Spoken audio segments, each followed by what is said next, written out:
السلام عليكم ورحمة الله وبركاته. الفيديو التاني في الإحصاء. هنتكلم دلوقتي عن الوحدة التالتة والوحدة الرابعة. كنا اتكلمنا عن الوحدة الأولى والوحدة التانية. أتمنى إن هما يكونوا تمام معاك والدنيا مظبوطة علشان تخش على الفيديو التاني. تمام؟ طيب، تعال نتكلم عن الوحدة التالتة في الأول. بتتكلم عن حاجة اسمها المتغير العشوائي. عندي المتغير العشوائي المتقطع والمتغير العشوائي المستمر. طيب، من الآخر المتغير العشوائي المتقطع ده بيبقى عبارة عن جدول س ودال س أو س ر ودال س ر. طيب، السينات هي المدى والدال س هي الاحتمال. تمام؟ يعني الاحتمال عند س ب2 كان ب3/7 والاحتمال عند 1 كان ب1/7 وهكذا. في شرطين علشان يبقى الجدول اللي معايا دوت هو توزيع احتمالي لمتغير عشوائي متقطع. تمام، الشرطين ايه هما؟ الشرطين ان يكون مجموع د س بواحد، يعني مجموع الاحتمالات بواحد، لان انا زي ما قلت في الفيديو اللي فات ان مجموع احتمالات اي تجربة عشوائية بواحد. تمام. طيب، وكل قيم د س اكبر من الصفر قيم موجبة، لان انا ما عنديش احتمال بالسالب. جميل جدا.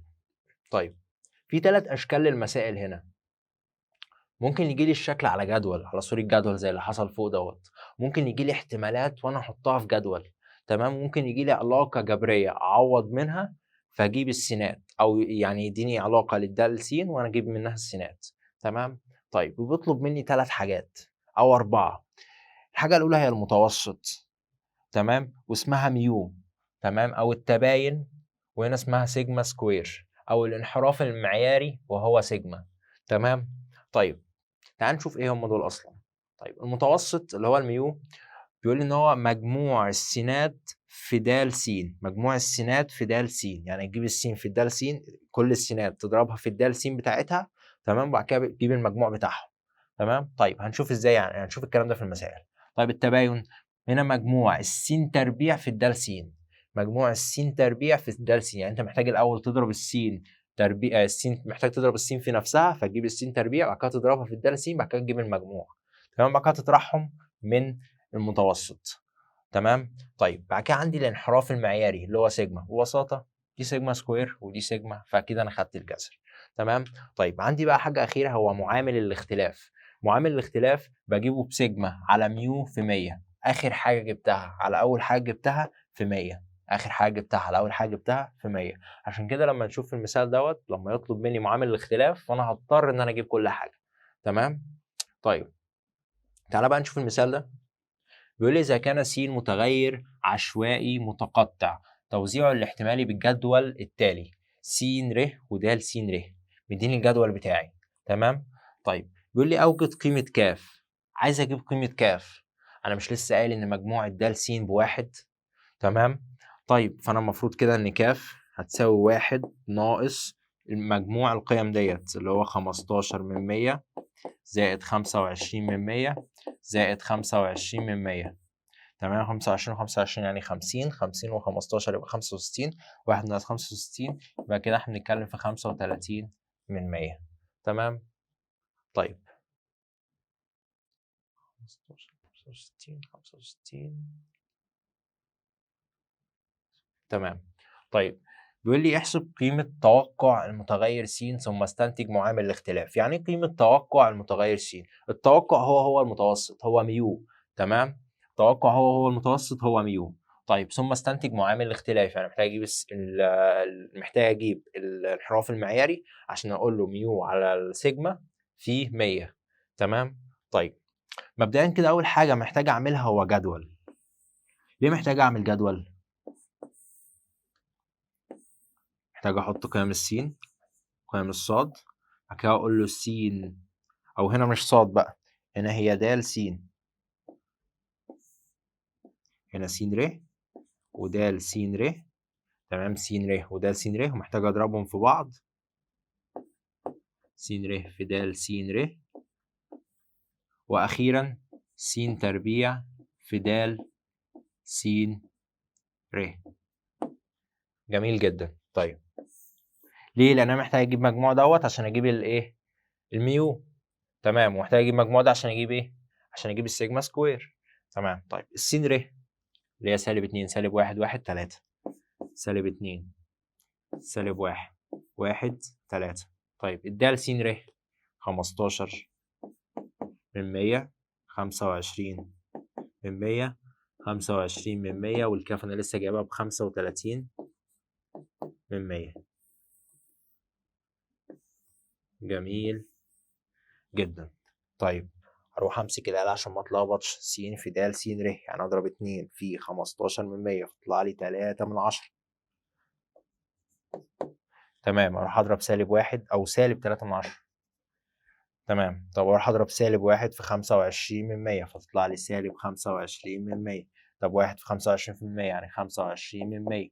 تمام. طيب وهنا 3 في 35 من 100 فاقول له 3 في 35 من 100 فتطلع لي 1 و5 من 100. تمام. طيب اجيب السين تربيع في الدال س يعني اخد الاتنين ديت اربعها فتبقى 4 في 15 من 100 واقول له 3 على 5 اللي هي 6 من 10. جميل جدا. طيب -1 برضه هربعها واضربها في الدال س يعني اقول له -1 تربيع ب1 في 25 من 100 فتبقى 25 من 100 وهنا نفس الكلام فتطلع 25 من 100. تمام. وهنا هقول له برضه 3 تربيع يعني 9 9 في 35 من 100 يعني 9 في 35 من 100 فهتطلع معايا 3 علامة 15 من 100. في مشكلة؟ طيب س في الدال س محتاج اجيب المجموع بتاعها. طيب لما اجي اجيب المجموع بتاعها فاقول له سالب، المفروض ان ديت هيروحوا مع بعض وديت هتبقى -3 من 10 زائد تطلع 75 من 100. جميل جدا. طيب نروح نجيب السمشن بتاع ده. طيب لما اجي اجيب السمشن بتاع ده فهتبقى 6 من 10 زائد 25 من 100 زائد 25 من 100 زائد 3 و15 من 100 تطلع معايا 4 وربع. تمام. كده انا جبت مجموع السين في الدال س د س ر اللي هي ايه؟ ميو. ما انا عندي الميو بيساوي س في الدال س ر اللي هي المجموع بتاعهم اللي هو ايه؟ كان 75 من 100. تمام. محتاج اجيب السين تربيع ر في الدال س ر. طيب المجموع بتاعهم انا لسه جايبهم ب4 وربع. طيب جبت المجموع ليه؟ عشان انا عارف ان السيجما سكوير كان بيساوي المجموع اللي هو 4 وربع هشيل منه التوقع اللي هو 75 من 100 فلما اجي اقول 4 وربع اشيل منها 75 من 100 فهتطلع معايا 3 ونص. جميل جدا. طيب محتاج اجيب السيجما اللي هي الانحراف المعياري فاروح اجيب الجذر فاقول له جذر 3 ونص فيطلع معايا 1.8 من 10. جميل. 1.87 من 100. تمام. عايز معامل الاختلاف. طب ما انا عارف ان معامل الاختلاف كان بيساوي ميو على سيجما في 100. طيب ما ميو فين الميو؟ 75 من 100 اللي هي المتوسط.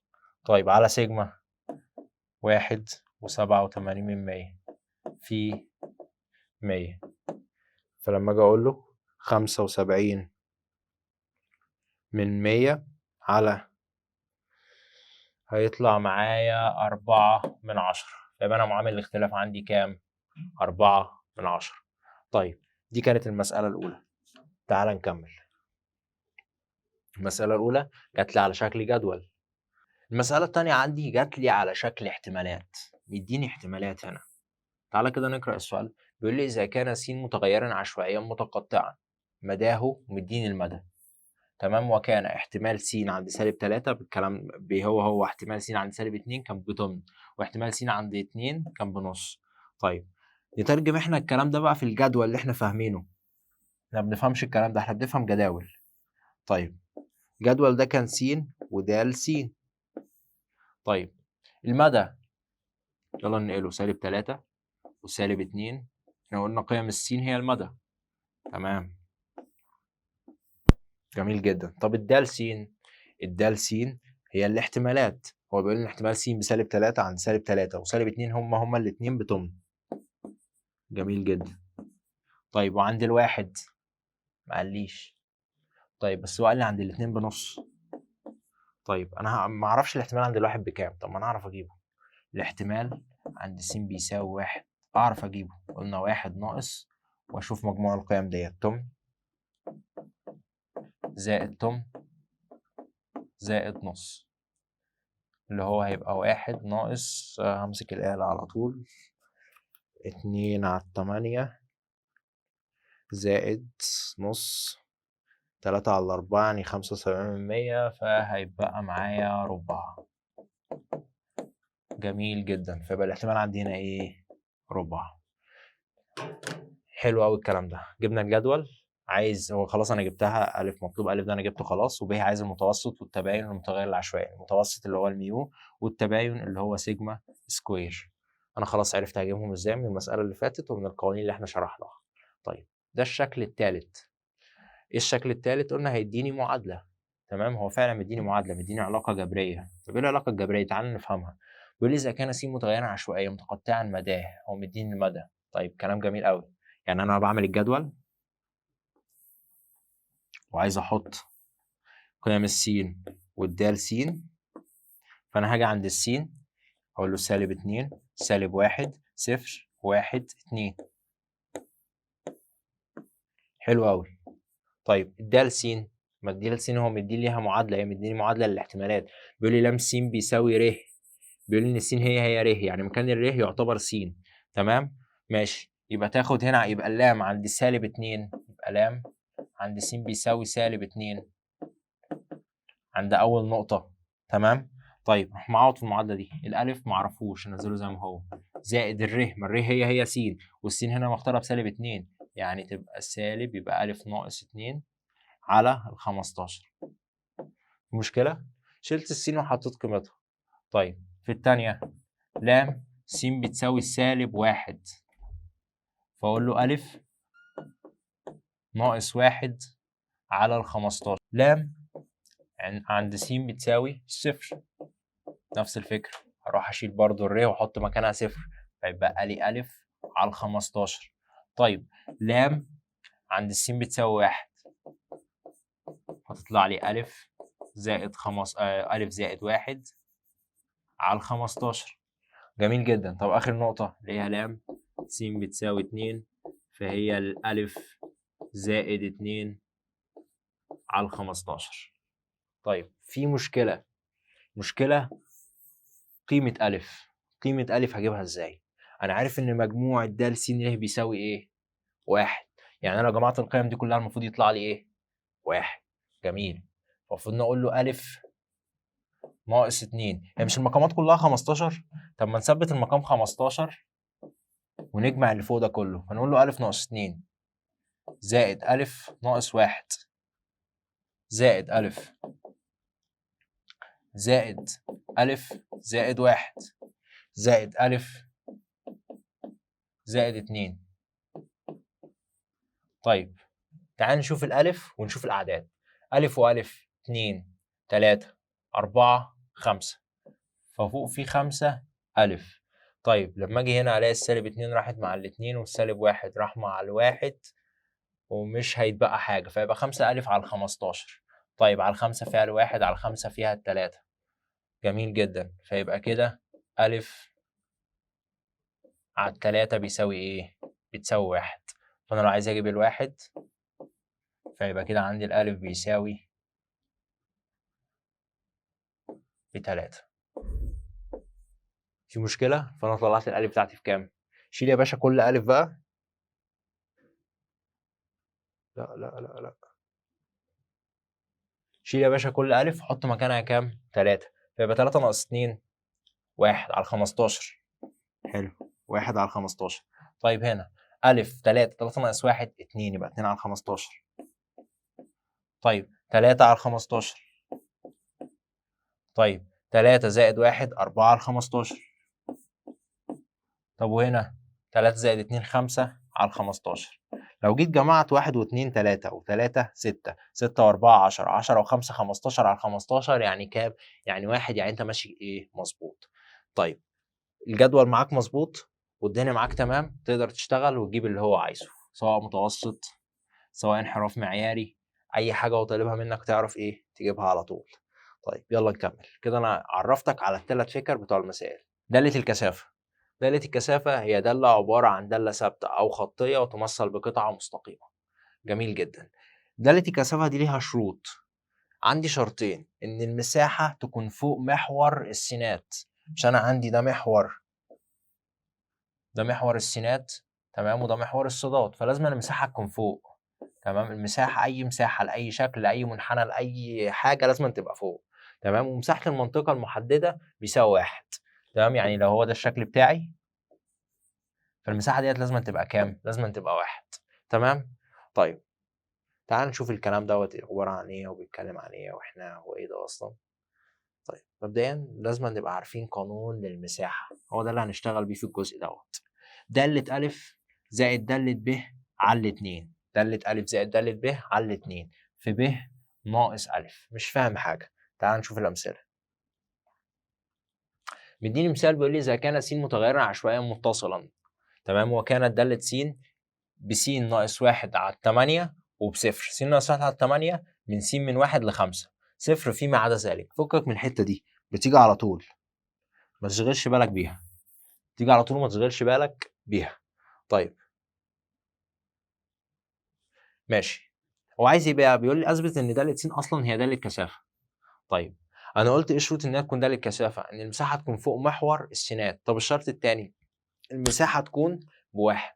طيب ما انا معايا قانون للمساحه. كان ايه قانون المساحه؟ قانون المساحه كان بيقول لي داله الف زائد داله ب على 2 في ب ناقص الف. جميل. طب داله الف زائد داله ب، داله الف يعني الداله ديت هشيل السين واحط مكانها الف. طب ايه الف ديت؟ اول قيمه عندي اللي هي الواحد، فيبقى 1 ناقص 1 صفر، صفر على 8 بصفر، فيبقى الالف عندي بصفر. زائد داله ب يعني شيل الب اشيل السين واحط مكانها 5، هتبقى 5 ناقص 1 4، 4 على 8 فيها النص. جميل، تبقى نص على الاتنين.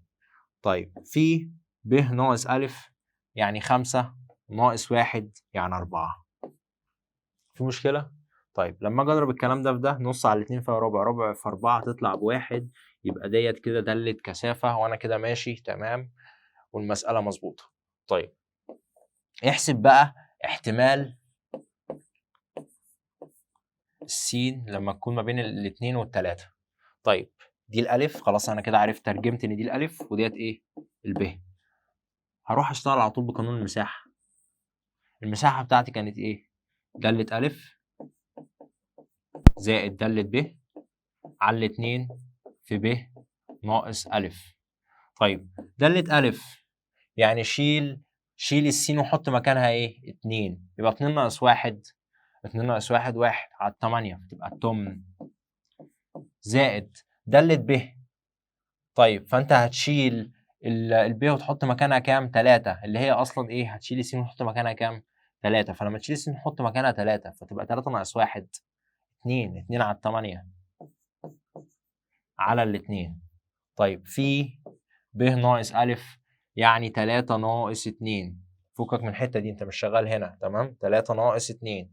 طيب 3 ناقص 2 اللي هي إيه؟ اللي هي 1.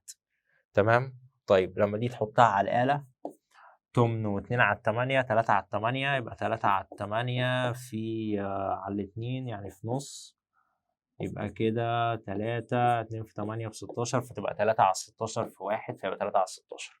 تمام؟ في مشكلة؟ طيب لما جيت تحسب ديت فانت شلت السين وحطيت مكانها 2 مرة، وشلت السين وحطيت مكانها 3 مرة، وبعد كده جمعتهم وقسمتهم على الاتنين في الب ناقص الألف يعني في 3 ناقص 2. طيب في بص ملحوظة مهمة لازم نبقى عارفينها. هو مش بيقول إن دالة س بصفر فيما عدا ذلك، يعني ما بعيد عن الواحد والخمسة. يعني الموضوع عندي عند الواحد، لو دي نقطة الصفر فيبقى عند الواحد والخمسة. ماشي، الشغل عندي كله في الحتة ديت. تمام، أي حاجة تانية المساحة فيها بصفر. تمام. طيب الكلام ده استفاد منه بايه؟ لو جه بيقول لي احتمال، بس ما قاليش 2 و3، قال لي مثلا 0، خليها مثلا ماشي 0 و2 مثلا، تمام؟ 0 و2، 0 يعني من اول هنا لغايه الاتنين، تمام؟ من 0 ل2 الحته دي اصلا مش معايا، تمام؟ فلازم ناخد من اول الواحد للاتنين بس، فلازم اشتغل على النطاق بتاعي اللي هو من الواحد للخمسة، تمام؟ تمام. عندي حاجه اسمها منحنى جاوس. طيب منحنى جاوس دوت هو ده شكله، تمام؟ هو ده شكل منحنى جاوس. طيب بيقول لي منحنى جاوس دوت المساحه تحتيه 1، تمام؟ مساحه اسفل المنحنى بتساوي 1، ماشي؟ كل نص فيهم بنص، يعني المساحه دي نص، المساحه دي كده كلها بنص، والمساحه دي كلها كده بنص طبيعي، تمام؟ اي شكل قسمته النصين فالمساحه بتاعته تتقسم لنصين، تمام؟ جميل. بيقول لي اذا كان المطلوب لام من صفر لنون، تمام؟ لو عايز من احتمال من صفر لغايه نون، نون ديت اي رقم، فانت تروح للمنحنى وتشوف من صفر لغايه الرقم ده، يعني ده الصفر بتاعي، تمام؟ لغايه مثلا النون دي مكانها 3، فلغايه التلاته، فهي دي المساحه اللي انت محتاجها. هو ايه الكلام ده؟ تعال نشوف دلوقتي ايه الكلام ده. طيب عندي بس شويه حاجات كده لازم نبقى فاهمينها او حافظينها، على حسب، على حسب انت بتحب ايه. طيب انا دايما شغال بمنحنى جاوس. طيب ايه منحنى جاوس؟ يعني انا هعمل كده، في مشكله؟ طيب بيقول لي احتمال صاد اصغر من او بيساوي ايه؟ احتمال صاد اصغر من او بيساوي ايه؟ يعني لو دي عندي هي دي نقطه ايه، طيب فين اصغر من او بيساوي ايه؟ يعني المسافه دي كلها، كل دوت اصغر من او بيساوي ايه، صح؟ طيب ما انا عارف ان الجزء ده لوحديه بنص، مش انا عارف ان الجزء ده لوحديه بنص، فنص زائد الحته ديت اللي هي ايه، تمام؟ مش فاهم حاجه. تعال نكمل ونشوف برضو الحوار دوت في الاخر. تعال نشوف منحنى جاوس تاني اهي. طيب بيقول لي الصاد اكبر من او بيساوي ايه؟ نفس الايه بتاعتي، ادي الايه، تمام؟ اكبر من او بيساوي ايه؟ اكبر من الايه، فانا عايز المساحه ديت. مش المساحه دي كلها نص؟ لما تقول له نص ناقص وتشيل منه الجزء دوت، تمام؟ اللي هو من الصفر لغايه اليه، تمام؟ يبقى نص ناقص يه. جميل. طيب صاد اصغر من او بيساوي سالب يه، منحنى جاوس. صاد اصغر من او بيساوي سالب يه، المره دي عندي هنا سالب، سالب يه. ماشي. اصغر من او بيساوي، اصغر من يعني ايه؟ يعني الجزء دوت اصغر منها. طيب طب ما الجزء ده مش بنص، طب ما تقول له نص ناقص، ناقص الحته ديت، تمام؟ نص ونشيل منه الحته ديت فيديني الباقي. جميل جدا. طيب صاد اكبر من او بيساوي سالب يه، ادي منحنى جاوس، سالب يه اكبر من او بيساوي سالب يه، يعني الحته دي كلها. لما انا عندي الحته دي بنص، يبقى اقول له نص زائد الجزء دوت اللي هو ايه، تمام؟ يبقى الجزء يه اللي انا عمال اتكلم عنه دوت. يه دي مبدئيا اي رقم ممكن يجي لك، تمام؟ بس اشمعنى ناقص يه او زائد يه؟ ليه النص دوت؟ ليه ما بناخدش المساحه كلها على بعضيها؟ تمام؟ لان انا معايا حاجه اسمها جدول مساحات. طيب جدول المساحات دوت بيكون بدايته من الصفر.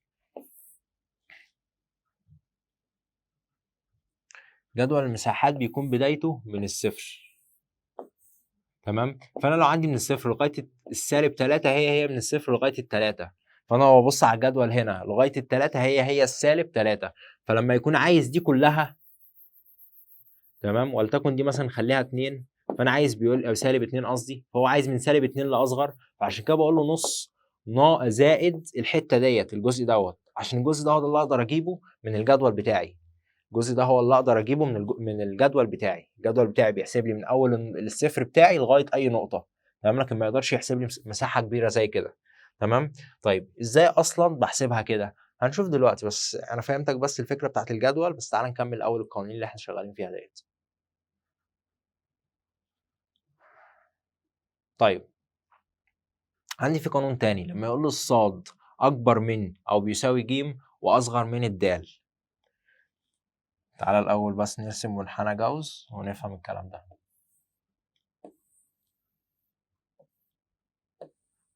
طيب صاد ما بين الجيم والدال، صاد اكبر من الجيم واصغر من الدال. اكبر من الجيم، ادي الجيم، واصغر من الدال، اصغر من الدال واكبر من الجيم، فيبقى الجزء دوت. طب ما انا من جدول المساحات اقدر اجيب الدال كلها، تمام، ومن جدول المساحات اقدر اجيب الجيم كلها. طب ما انت لو خدت الدال كلها طرحت منها الجيم، فبقى لك انهي جزء؟ الجزء اللي انت عايزه. لو خدت الدال كلها طرحت منها الجيم جبت الجزء اللي انت عايزه. تمام، عندك تحفظ القانون وعندك تفهمه. جميل جدا. طيب لما يقول لي سالب ج ودال، منحنى جاوس، احنا عندنا غيره؟ سالب ج، سالب ج والدال. طيب عايز ما بين السالب ج والدال، يعني عايز المساحة دي كلها.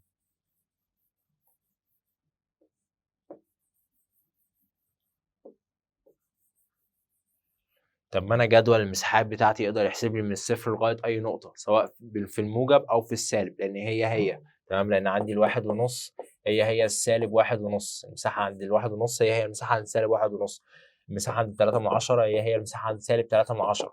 تمام. طيب طب ما اروح اجيب المساحه عند الدال من اول الصفر لغايه الدال من الجدول، تمام، واجيب المساحه من اول الصفر لغايه الجيم او السالب ج، لان هي كده هتبقى ج، تمام، هي السالب ده بتاع اتجاه مش تفرق معايا في حاجه، واروح اجيب المساحه ديت واجمعهم على بعض، فانا كده جبت المساحتين، جمعتهم على بعض فجبت المساحتين. طيب بيقول لي ما بين السالب ي واليه، ما بين السالب ي واليه، ادي السالب ي وادي اليه. طب ما اليه والسالب ي الاثنين على نفس المسافه من صفر، يعني المساحه ديت قد المساحه ديت، تمام، يعني اقدر اجيب جزء واحد من الجدول واضربه في 2. طيب يلا بقى هنشوف المسائل بتاعتنا ونشوف هنحل ازاي. ماشي، مبدئيا انا بس عايز افهمك الحته بتاعت الجدول ديت، خليك فاكر 83 من 100 ديت. تعالى كده نبص على الجدول. عايز بس افهمك حاجه في الجدول. الجدول هنا في صفر، فكك من الصفر، تعالى مثلا ناخد الواحد من 10. لما نيجي نتكلم عن الواحد من 10 هنلاقي وانا ماشي كده عند الصفر، يعني واحد من 10 بس، في واحد من 100، فلو جمعتهم الاثنين على بعض هيطلع معايا 11 من 100. تمام، يبقى المساحه ديت اللي هي 438 من 1000، هي ديت المساحه بتاعت 11 من 100.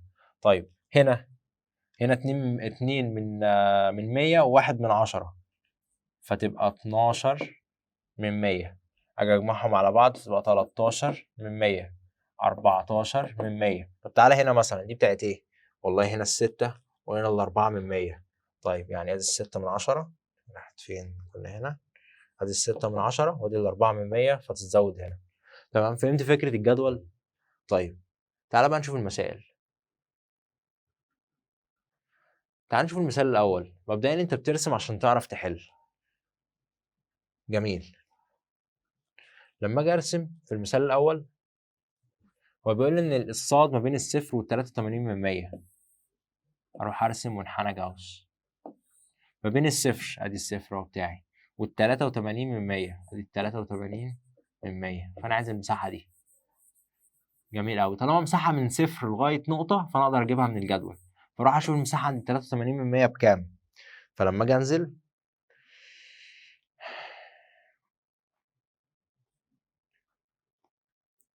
83 من 100، طيب 83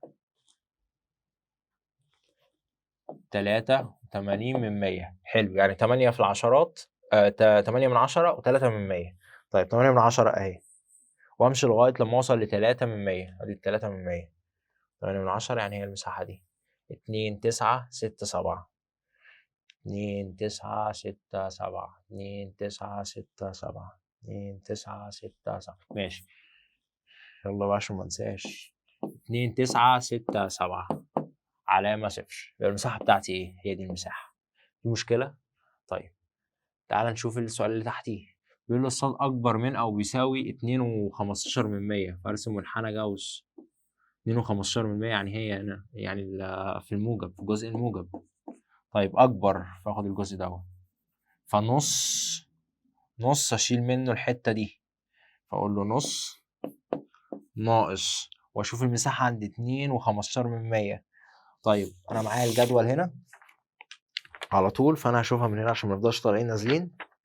عايز 2.15% أو 15%، فأنا عندي هنا 2.1، وهمشي لغاية 5%، تطلع معايا 4.842، تطلع معايا 4.842، ومنساش العلامة والصفر واطرحهم من بعض واجيب النتيجة بتاعتي.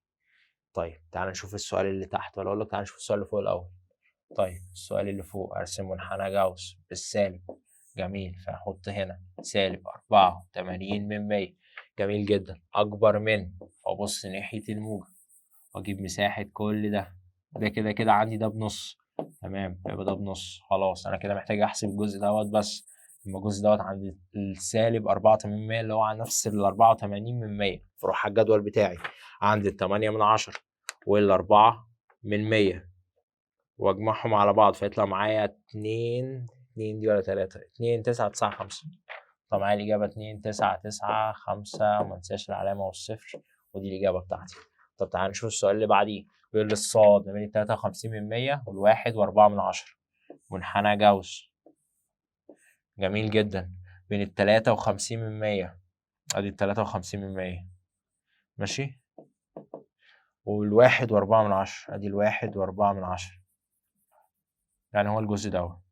طب ما الجزء دوت أجيب 1.4 كلها، ما اروح ال4 كلها من الجدول، يعني من الصفر لغاية 1.4، فاجيب عند 1.4 بكام، ناقص عند 53% بكام، فهبقى شلت الحتة ديت، فيتبقى لي بس الجزء دوت.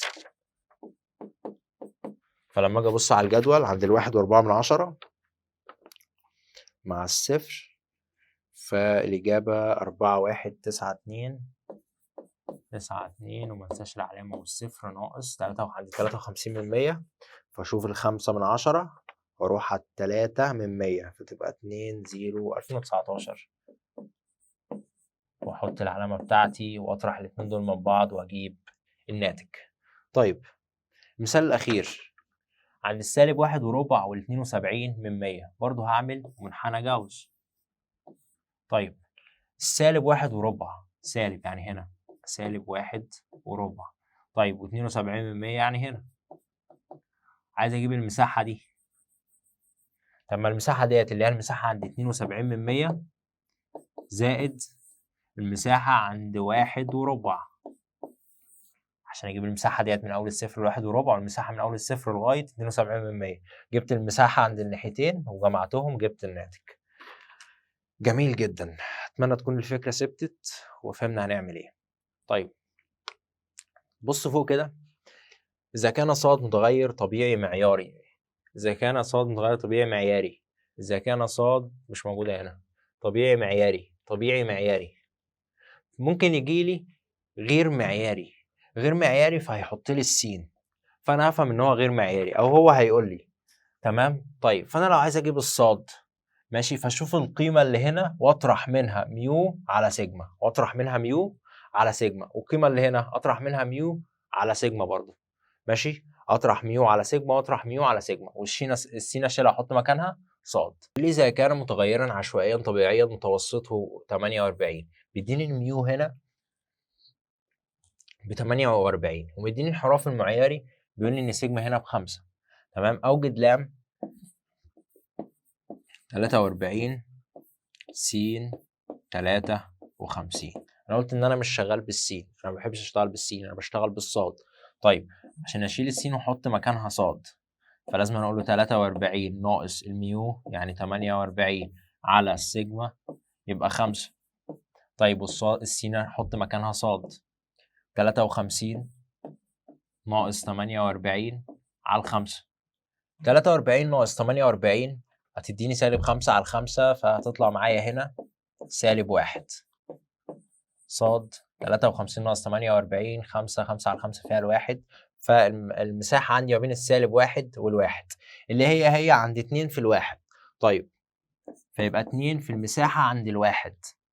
المساحة عند الواحد ب 3413 ومنساش العلامة. طيب وهضرب ده في 2 واطلع الناتج. ده كان الجزء الأول. تعال نشوف الجزء الثاني. الجزء الثاني بيقول لي أوجد قيمة كاف إذا كان لام س أكبر من أو بيساوي كاف هو 7 8 5 1 ومنساش العلامة. طيب أنا قلت إن أنا مبحبش أشتغل بمين؟ بالسين، لازم أشتغل بمين؟ بالصاد. طيب فلازم أشيل السين وأحط مكانها صاد، فعشان أشيل السين وأحط مكانها الصاد فلازم الكاف ديت هقول له كاف ناقص 48 على الخمسة. كلام جميل. طيب بيساوي المساحة بتاعتنا، هو مديني هنا المساحة، تمام، اداني المساحة. طيب جميل جدا، صاد أكبر من أو بيساوي رقم، فلازم أشوف منحنى جاوس. الرقم دوت أهو موجب، ماشي، فأكبر من أو بيساوي يعني الجزء دوت. جميل أوي. طب ما الجزء دوت اللي هو نص ناقص رقم معرفوش، تعال نسميه مثلا نون. تمام، تعال نسميه نون. الرقم دوت انا معرفوش لان اصلا معرفش الكاف، لو عارف الكاف هعرف المساحه ديت. تمام. طيب عايز اجيب النون بقى. طب ما النص ناقص نون هي المساحه دي. تمام، النص ناقص النون هي المساحه دي. جميل جدا. طيب ما تيجي نودي النص الناحيه التانيه بعكس الاشاره، وبعد كده السالب ده نغيره، فهتبقى معانا 2 نون بيساوي، ودينا ده الناحيه التانيه بعكس الاشاره ونجيب دوت هنا، فيبقى نص ناقص 7 8 5 1 ومنساش العلامة. طيب لما اجي احط ده على الآلة فهتبقى نص 1 5 8 7 تطلع معايا 3413.